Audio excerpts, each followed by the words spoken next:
So did everyone read the article this week, or did most people read it? It's pretty short, isn't it? It is pretty short. It is, but I kind of like it short. I was able to read it up on.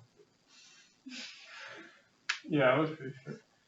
So we're talking about the pyrolysis of basically like food waste and turning it into other more valuable materials.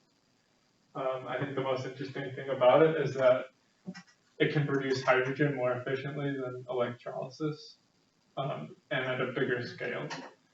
Although it's only been tested really in small scale like research lab setting. So does anyone else have any thoughts they'd like to share on the article? Well, I like the fact that instead of, because when it says banana peels are containing like plenty of carbon and hydrogen, how exactly do we like extract all of it so that we can use its degradability for actual other purposes? And I like the fact that we have a method in order to do that, but the efficiency of this method, I would not say is ideal for like mass production. Then you would need to test that at a larger scale, right? Were you here for the pyrolysis of food waste to make carbon nanotubes Oh yes. and hydrogen gas?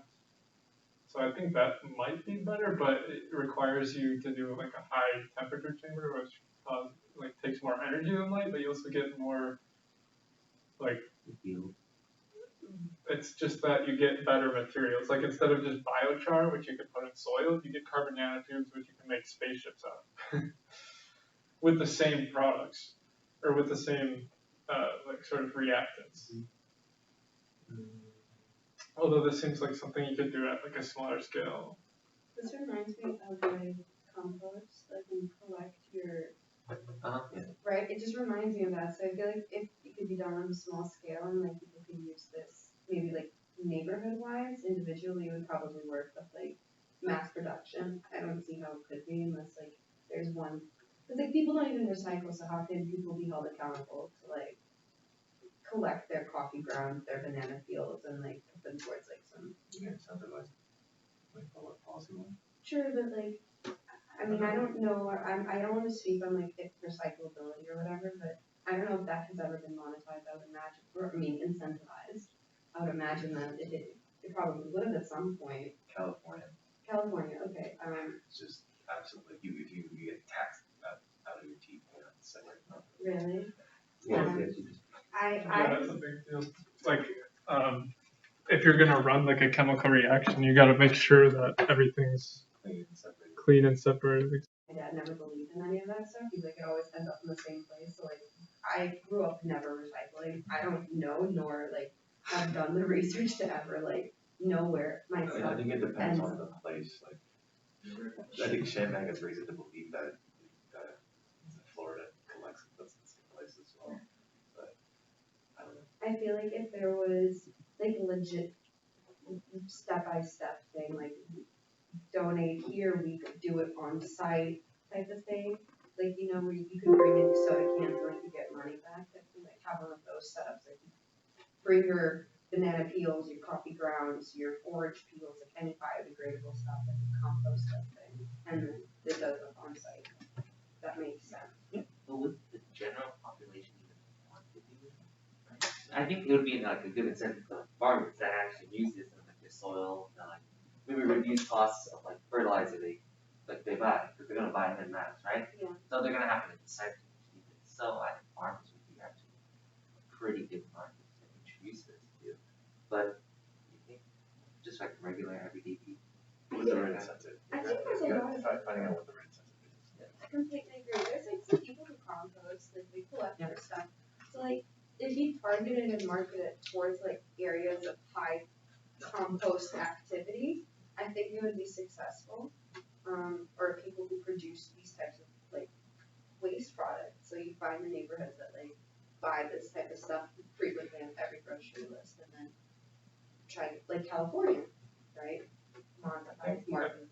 I think the biggest issue though is that like even like a biodigester in terms of like composting is like ridiculously expensive and like something that a lot of institutions aren't too keen on purchasing because I mean their benefits are pretty marginal. I mean, you collect a bit of methane that you might be able to reuse for your natural gas, maybe save a few bucks a month, and then you have some soil, which most people don't really care. You can buy bags of soil for $5 for a huge bag at the store instead of building this huge machine. We would rather just send it to a landfill because that's cheap to get that taken care of.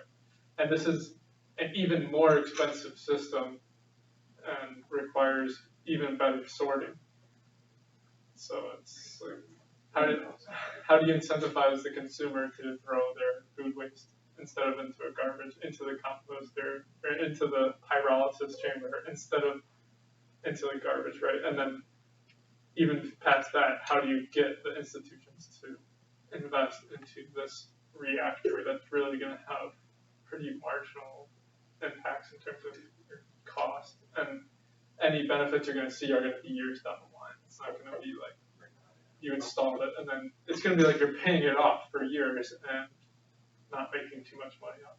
But isn't that how most good things start off with? Like, you don't really see the benefits right away. You see them years to come, like, to pay off. Like, us going to, like, grad school, right? We're going to be dirt poor for a while, like, not living life and give up our 20s, right? But then after that, like, living la vida loca, you know? Like, wasn't it kind of like that? Everything's a sort of, like, small investment for, like, yeah, it's hard though to convince mass, like, absolutely. governments, No, I agree with that. constituents and everyone. I think it's the easiest to convince the governments. It's the hardest to convince the businesses. That's and I've learned that I'm just- being in sustainability here at SU, like they're not gonna do any short-term investments for long-term return. They're gonna do short-term investments that give them short-term return because they want to appease shareholders and donors. So it's hard. Can we break down like the chemistry? How does it work? Is there a way that we think there's room for improvement? I mean, like, I know you guys were saying earlier about like the xenon lamps. Yeah, they use a xenon lamp, which like that's incandescence, right? That's like you're heating up the molecules to the point at which the electrons are excited, instead of in the form of like a laser where you basically excite one electron and they excite other ones, and it kind of turns into a chain reaction. And not only that, but when they get emitted, instead of like in a xenon arc lamp where they're like going all different directions and they might destructively interfere with each other, in a laser they're all lined up, and so they all constructively interfere, so you're not losing so much energy, and that's why you're not putting off heat as well, right? So I think it would be a lot more efficient with, say, like a pulse laser instead of a flash lamp, but I mean, considering they did the research with the flash lamp, maybe there is something special about it that wouldn't, like a laser wouldn't work. But I wonder if it's like a proof of concept kind of thing. Maybe Yeah, Maybe it we'll could. talk about like our next steps. Yeah, it could, because I mean, the xenon lamp is much cheaper than a sufficient laser that puts out the same energy at the same rate. How much biomass do you think you could actually turn into the carbon, hydrogen off just with like a laser? Because the laser doesn't have like the surface area Yeah, that true. a wide xenon lamp can display, right? Yeah, like it would probably take a lot longer. It'd take a lot longer. It'd be more expensive. I think that would be reasonable. But Would it be more expensive? I don't know. But it would take longer. It would take longer That for would be- sure, that would which be- time is money, I guess. I know someone mentioned in the chat, like using like enzyme approach, enzymatic approach. I wonder how, like, I don't know enough about this, but like, how long do you think an enzyme would take to do the same process? Yeah, that's what I was thinking. Like, why use light and stuff where we have to produce the energy when this is all stuff that like microorganisms can feed on? Yeah. Just genetically engineer them to put out these products. Right. But at the same time, that kind of messes with the biology of it, because these products are essentially stealing from what they would naturally make into like energy. You know, like they'd use that to turn it into to water and CO2, and then they harvest that energy in the form of ATP. But in this route, you'd have to like make the bacteria or the fungus or whatever kind of like sacrifice some of its energy, which I mean we might be able to do, but then how fast would it grow? Right, Yeah. exactly. And then obviously, if we like bioengineer the bacteria to actually feed on this, obviously like get out there, when they start proliferating, right? Right, and then we have another issue. Yeah, then our like atmospheres. Yeah, that Hydrogen. atmosphere is gonna absolutely pop. Good to Yeah, know. a hydrogen producing bacteria just got run rampant. Yeah. But I don't think it would be really an issue because it would be inherently less efficient than what's existing. Yeah. Oh, there would be more competition. Yeah, because I mean, it's sacrificing its energy. Why would a more efficient bacteria lose essentially to this one? Yeah. But then that brings up the problem is you have to make sure that those other bacteria don't get into your like biodigestion. Oh yeah, how do you prevent other bacteria? Especially when you're using like banana peels and stuff. Ideal. Because then you have to sterilize them with like UV light or something. And then that introduces more cost. So I'm wondering, they probably like spitball, they're like, okay, we're going with xenon. This is probably makes a lot more sense right now. It's Yeah. proof of concept. I mean, obviously it worked. I didn't have to do this experiment, but This is cool. the practicality. Yeah. Interesting.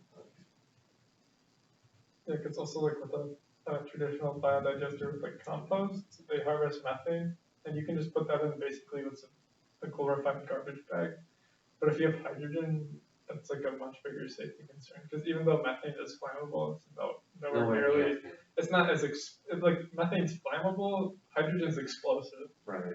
And so containment of that is a whole other issue, which I think that's why maybe the other method where you just heat it up in the chamber where you make carbon nanotubes and hydrogen is better because then the carbon nanotubes you produce solves the hydrogen containment problem because it's like one of the lightest, thinnest materials that you can use to construct like a container that can contain hydrogen. Like if we're gonna have hydrogen powered cars and stuff, they're probably gonna have carbon nanotube gas tanks. And so you may as well produce them both in the same step instead of having to produce carbon nanotubes in a really expensive method, even if the hydrogen method is slightly cheaper. Do you see any benefits in using this method over using it to create carbon nanotubes? Just simply like the energy cost. Energy cost. But if you can make both of them in one swing, I mean, that would require some analysis to see like which one is more efficient. But if you can make two highly valuable products at once, instead of like, in this it's like, yeah, biochar is valuable, but you can make that by building a campfire. Yeah. Just by burning that in like a traditional waste to energy plant will give you biochar. Although then you'd have to separate out what isn't poisonous because in a traditional waste to energy plant you're spitting out tons of toxic ash. I have an idea, but this is probably way out of left field, so I'm just going to present it with really just like disclaimer. This could be really stupid. So the whole big talk about Elon Musk and Mars, and that may be years and years away. Do you think there could be some applications of this process on like terraforming, like a little colony bubble, in that kind of setting? So like producing like soils and stuff. Where in places where it's not so. The only thing is you'd have to ship out the food waste to Mars, which it's like why not ship out the already processed stuff. Right. Although once you get a garden and farm going there, that could be it could be like a chain reaction kind of thing. It would need to be like an initiation before you can actually implement it. Yeah, you can more quickly cycle nutrients and have like a source of energy. That's pretty interesting. And hydrogen is a key component of rocket fuel. True. So it's just like put all your like feces and garbage into a reactor, and then you get rocket fuel. Rocket fuel. You want to go to Neptune this month? We got this. We just need to produce this much bio waste. Yeah. Send this on. At this rate, 2 months. Yeah. It certainly seems like something that would have to happen to make that a sustainable option. Cool. It seems a little more science fiction-y to me than anything else right now. I think it's closer than you think. Yeah, that's the thing, it's like, it's surprising to me how much closer it's like. Yeah. Than I would have normally expected. At the same time, I don't really follow that, like. I mean, we can certainly do it already, but it's just like the cost associated. Is it worth it for whoever is going? Yeah. Because it's going to cost hundreds of millions of dollars to set up a colony of winners. And there's not really any. Like, how do we bring, like, let's say the step a little closer, make it a little more feasible? Because convincing people of something like that, that's usually a pretty huge limiting factor. And it may very well not be worth it. But I think if you find an asteroid orbiting Mars with all the materials it made, or something like that, that would make it a lot more feasible and potentially profitable, right? If you find near Mars or on Mars a deposit of material that's highly valuable, you know, whereas right now it's like the sand on Mars isn't valuable in any way. There's nothing in the atmosphere is valuable. It's not good for humans in long-term scenarios. Even if you have a controlled climate, there's a third of the gravity, so your muscles are going to, and bones are going to deteriorate, and your blood vessels and everything. I for one, don't want to go to space. I'm perfectly happy being here. You know, if I had the opportunity, I would, just for the simple fact that I YOLO. I would like to. I would go to like low Earth orbit, like just outside of the gravitational pull, where it's not like, you know, like I'm not feeling the full gravitational pull. Like I would so go on the elevator, but like I don't want to hang out anything further. I'll like come back in a week. Like go to the ISS. I mean, yeah, I would. That would be cool. But like, I was thinking more like the space elevator idea. Just like take the trip up, we visit the moon, we spend like a week there. Visit the moon on an elevator? I don't know. That is real sci-fi. I don't know. It'd be like a spaghetti string elevator that can bend. This is the goal of a long enough elevator that just shoots you fast enough that you just have to, It's like a calculate cannon. the trajectory. It just flings you out into space on the moon. I don't know, maybe low Earth orbit. Yeah. Just hang out there for a little bit. Just That'd be view like the site. too high up for me. I think I'd like freak out. I'd I'm like feel scared of height. I couldn't Or do like it. where that guy did like the jump, you know, the like high space jump. Oh yeah. Oh yeah. I mean, it had a full suit. Yeah. But he wasn't technically in space. Yeah, that's the It thing. really did look like it. I mean, the ISS isn't really in space. I want to experience 0 G's, and then I'm like, all right, that's it. I hit my quota. I'm not coming You back. can do that. There's something called the vomit rocket that you can go on. That Or doesn't sound appealing vomit anyway. comet, something like that, where basically it's an airplane that goes up like this, and it comes down like this. Because basically in the ISS you're just in free fall, not 0 G. Right. There's still lots of Earth's gravity. You jump out, you know, but you're just in free fall around the Earth. You're always accelerating towards the center, but so is the ship and everything. Right. So it seems like it's 0 G. So you can replicate that by just going up in an aircraft and going into free fall with the aircraft, and then you experience 0 G. Perfect. But like everyone like throws up, but you can experience it. And there's like services that you can. I don't need to go to space. No. All right. I'm here for it. Yeah, you can do that cool like water turd. It's just like a sphere.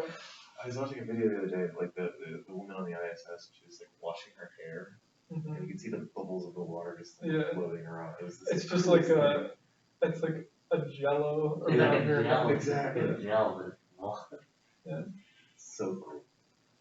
That I would love to do. Just like, And really, it's not even that it's in 0 G's, it's just you're falling at the exact same rate of the water. So that's how water would look if you're falling at the exact same rate of it without like air resistance too. So like the air in this craft and the water is all moving at the same speed. I love physics. Sometimes it's not intuitive to me. Like I had to work at it to understand it sometimes. But the things that it produces, like, just so cool. Yes.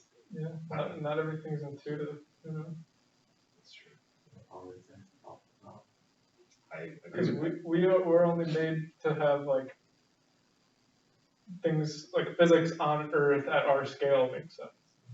Not physics in space, not physics in free fall, not physics that. in the molecular level and the quantum level or anything. some things just make sense, other things don't. I do feel like that.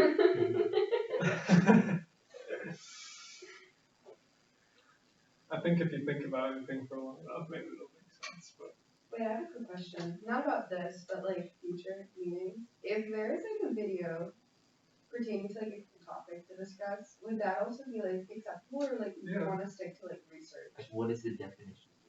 So like, I watched this like doctor on YouTube who like talks about these really odd cases, and so the one I recently watched was like a toddler who ingested essential oils, and what happened to him as he ingested the oils, and like if the kid survived, or like we could discuss about that, or like I don't know, like that's. I've sent videos in the chat before for us to discuss. I don't know if you remember that I sent the astrochemistry lecture. I don't remember. I remember the lecture. I don't remember when that happened, but I remember that happened. Yeah. But this is, it's not like on that scale, it's just like some guy narrating what happened and then like. Well, what I would do is, okay, you could send that video with like the subjective background and everything, and then if you could find an article or research pertaining to that as well. I mean, if you can't find anything, that's fine, just send it in the chat. Okay, If people are interested, they'll vote for it. okay. So, Cause like for that case, like that video was pertaining to like blood acidosis. And so like he was talking about like why they injected him with like the treatment they did. And so you could send some research too along with it on like how the treatment works and like how maybe it works good for some people, but maybe there was a risk associated. Sure, I can do that. I was just curious, like along those levels, like what would probably be really good idea, actually. Because it's like you're taking something that's a little bit more attainable and then merging it into the. I don't know. I think that stuff is really interesting, and like it's applicable, and it's kind of like holy shit, like this kid ate essential oils. You can really just send anything you're interested in. I mean, it could be philosophy even. Like, I mean, we started by debating, like this year we started by debating like if evolution is real, and that was really more of a philosophy of science debate. So send what you want to discuss. If people are fine with it, they'll vote for it, and it's like a democracy. So people are interested. I just didn't know, like I didn't think it would be enough like tangible conversation for that video especially. So it's like wanting to know. Well, if you don't think there's enough discussion, maybe. No. But I'm meaning like it's pretty straightforward. It's like, you know, like the research articles, like they provide like all these different ideas, and then we're able to abstract a particular thing we want to talk about. Like with this, it's just like a singular case study that like focuses on like this child like took eucalyptus oil. I was like, you know, shots. Like I don't know. Like, and then it just discusses like acidosis and like why they gave him the medicine. Yeah, so like I said, like maybe just send along with it, like how that medication was maybe discovered or something, like and the research on that medication. Maybe that medication treats other things too, and that could be an interesting route to go down. I'm in. I shall send it this weekend. I got metaphorical pom-poms, I'm here. Awesome. As long as we're talking about this, I know we've talked a bit of like a lot lately about like depression and like alternative medicines and stuff. So I've been researching for my chemical literature society is like how like the mechanisms of action of those, and then also like the chemical bases of depression and stuff. I'm not sure if that's been overdone in this club yet, but I might send It would be interesting. I think it's always like an interesting topic. I mean, that's personally like my perspective on it, because like you can never really go wrong with like how, and you can't go wrong, but the approach and assessment of it is like an ongoing conversation. Yeah. I think anything immuno-related too could be interesting, because it's incredibly multifaceted. Oh yeah, you should find something. We have discussed some papers in class, but like they're kind of straightforward. Well, they're not straightforward. I'm not gonna say that. But it's like, yeah, this experiment is setting out to do one thing, and I'll see if I can look into like review. Yeah, like a review paper. Yeah, talk about this. That'd be good, because we mostly looked at like primary research and stuff, so it might be good to get like the broader overview. Because like we've been kind of serving as the reviewers, but maybe it'd be good to get that broader scope. Yeah, maybe both, and so look the review first. Yeah. We think it would be too much to have a review article along with an article to read. It seems like it is too much for people to expect people to read multiple, because it's kind of hard to get people to read one article. But I mean, you could certainly send it, and just people could read the abstract of both. That's kind of happens. That's valid. Pyrolysis. It's cool. It just doesn't make sense to me because, like I said, like composters are already like too expensive for people, and pyrolysis is basically an expensive man-made version of composting that produces slightly like more valuable materials, but at the same time, it's like you have to have that like front end incentive and like the lower cost in the short term to really.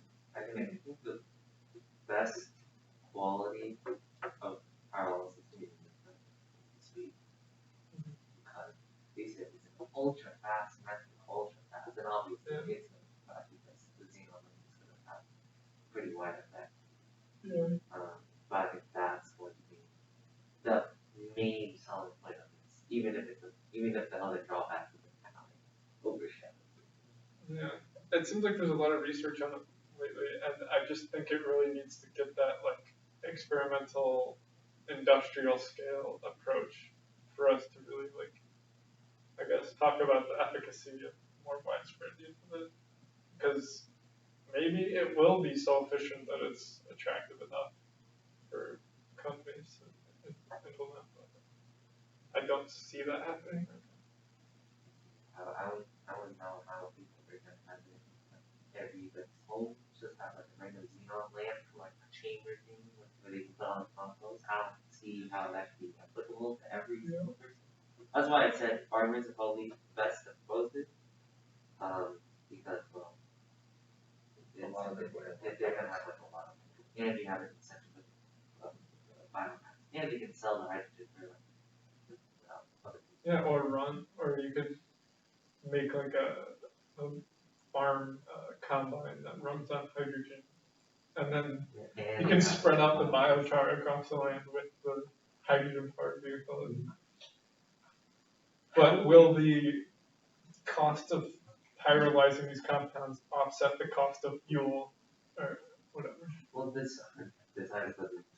Well, we have researched that part because this article is just mainly talking about what yield rather than the value of what yield. Right. Are there any notes on like how like does it produce any dangerous byproducts in the reaction? The hydrogen probably. Hydrogen is pretty dangerous. Well, yeah, like I mean, like something like if you do like a toxic. I mean, there's carbon dioxide. Like not carbon dioxide, carbon monoxide. Oh, and that's another thing I was going to talk about is like how do you separate carbon monoxide from hydrogen, because they're both like near ideal gases, so it's not like they're going to be very easily separable. Although I'm not sure, like, can you look up the boiling points of both of them? I don't know. But even then, if you have to cool it down to like super low temperatures just to separate it, it's like that's a whole other thing. Or do you even need to separate it? Like, can you run hydrogen engines and stuff with carbon monoxide already in there? And then what concentration does it become problematic? like carbon monoxide? They have pretty significant differences. What are we looking at though? That's when I want to see 0.5 C for carbon monoxide. 0.5 degrees Celsius? No. Oh, okay. And then we have to get it at 200. So that's super low temperatures, which costs a lot of hydrogen too. If you're going to separate them. Separating hydrogen and carbon dioxide. Although if you're using a combustion engine, I guess you don't necessarily have to, because you can just further combust the carbon monoxide into carbon dioxide, because that's just oxidizing it further.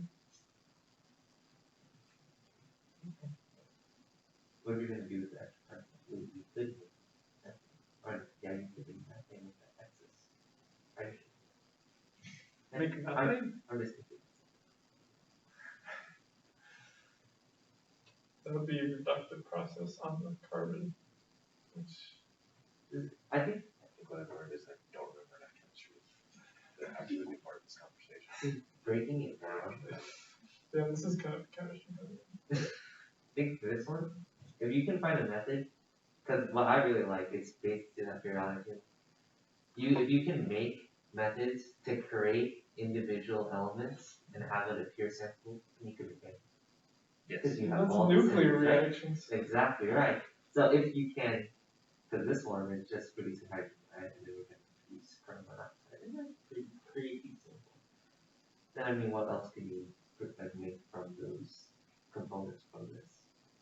And I think that would be a big deal. Are you talking about doing like nuclear fusion? I'd like after this. That's a whole nother beast. Oh yeah. Oh yeah. People have been trying to do that for so long. That would get me up so much. I'm here for it. Yeah. Nuclear fusion. If we can get nuclear fusion going in my lifetime, I'll feel. My energy bill would be like 50 cents. Because you can literally just throw water into a fusion reactor. Just energy. This funny whole thing. Yeah, just like wet your, or just sneeze into it, and then No. there's your energy bill. I don't think it's that. Yeah, this works too good. But the big issue is like how do you contain it? Because it's gonna fuse its container too. That's why I didn't need You'd have to make like basically a force field like of magnets around it that are strong enough to repel all the forces pushing out. But of course the forces pushing out are gonna get greater as you. So you'd have to make like an expanding chamber, and then what happens when it expands too far? And also, what are you gonna power the chamber with? You're literally making a sun. Like, do we really want to do that? I mean, It would be really cool. It would be thermodynamically favorable for that reactor to eat the Earth. But it sounds pretty cool. Yeah. But before it does that, it will be some cheap power. There's gonna be some cheap power. That's all. Probably it's all shareholders here. Solar right? That's all power. it's gonna- When you talk about shareholders, you're like, oh, it's I'll cheap. give you guys Oh, 100 it's gonna years produce cheap power. of essentially free power. After that, After that, you're Ah, sayonara, man. it's basically like fossil fuels plus. Accelerated the timeline.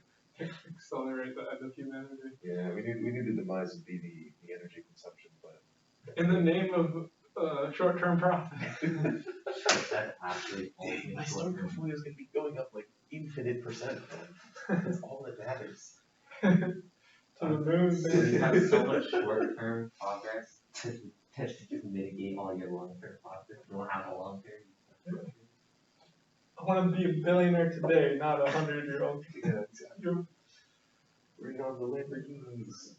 And Who cares about the next generation? I'm not going to be one. oh god, Alright. too real. Too close to home. Not really though.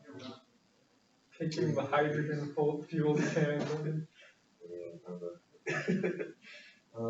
They also said that they also got positive results in this experiment when it came to rubber. And rubber is something that does not degrade very well. Right? Oh, okay, that's cool. So I was like, that's interesting. If you're able to degrade stuff that takes like 30, 40 years to naturally degrade, I think that's a pretty good example. Yeah. Because the method right now is that they don't use inorganic I don't think they did. Yeah, so And that's good too, because once like other countries start developing more, there's like landfill prices are gonna go up and up. Like we can't just ship all the rubber that won't decompose to like whatever country that will sell their land to us to fill it with our garbage. Once the world develops more, that land's gonna be more valuable. Then maybe at that point, the cost of degrading it through this method would be greater than the cost associated with putting it in a So, the good qualities of this one is that it's fast, right? We can do it in mass. And probably the second one is that it can reduce, like it works on things that aren't just completely biodegradable. The comment about in mass, I don't think this is gonna scale as well as the heat chamber. It's Because- not gonna scale. Because you have to be a certain distance from the light source for it to be effective. So you'd have to have almost like a conveyor belt with like a light flashing that's super bright. And then how are you gonna collect it after that? I guess you could just have a conveyor belt. I mean, what, is there the only solid is biochar, so that would come off the conveyor belt, and then you could have like a mechanism above that captures the gases. And just have a conveyor belt, but then you have to run the conveyor belt, which costs energy. The light source might be cheaper than just running a straight like heat chamber, because the heat chamber is never going to be fully insulated. See, I think this is a problem for chemical engineering, which is something else. Because when you're doing an experiment, you're obviously doing some of the steps, right? And trying to combine those steps into one, trying to do one, like all those steps, like one for the one. It's kind of the For this, quality with integration is a. Yeah, integration. Never done coding. Integration is what is called integration. Yes. So that's called integration. So that's Yeah. even though each component can work by itself, trying to put them all together. That would take 3 hours. Oh my gosh. I mean, they got it to work in like an isolated lab environment, but it's very different to do it quickly, efficiently, on like In industrial like scale. a sterilized place with like all these Yeah. With just like factory workers working on it, not like PhD researchers that have like all the time to do it. That's why it should be in But if we can do it with like coal plants, why can't we do it with, composting, pyrolysis?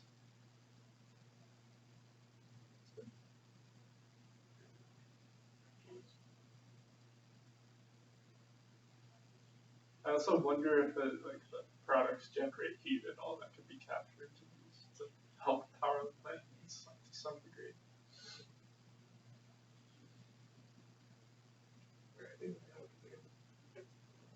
Yeah, I have a lab at one. Oh, yeah. I have to walk to the CCO. But, Good meeting you guys. I like this discussion, especially when with that, nuclear. Yeah.